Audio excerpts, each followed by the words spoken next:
जंगल के किनारे एक छोटे से गांव में एक नन्हा लड़का हसन रहता था। हसन बहुत रहमदिल और हमदर्द तबीयत का मालिक था। वो अक्सर जंगल में घूमने जाता और वहां के जानवरों को देखकर खुश होता। एक दिन जब हसन जंगल में घूम रहा था, उसे एक अजीब सी आवाज सुनाई दी। वो आवाज बहुत दर्दनाक लग रही थी। जब वो आवाज की समत बढ़ा तो उसने देखा कि एक बड़ा हाथी एक दरख्त के नीचे बैठा है और तकलीफ में करा रहा है। हसन ने ध्यान से देखा तो पता चला कि हाथी के पांव में एक बड़ा कांटा चुभ गया था, जिसकी वजह से वो बहुत तकलीफ में था। हसन को हाथी पर बहुत तरस आया।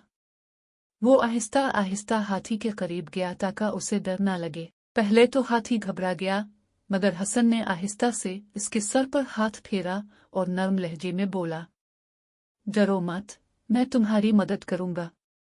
हाथी को शायद हसन की नीयत का अंदाजा हो गया, इसलिए वो खामोश हो गया। हसन ने हिम्मत करके कांटे को पकड़ा और एक ही झटके में निकाल दिया।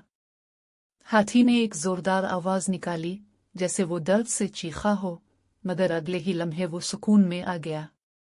हसन ने अपने कपड़े से हाथी के जख्म को साफ किया और मुस्कुरा कर बोला, अब तुम ठीक हो जाओगे।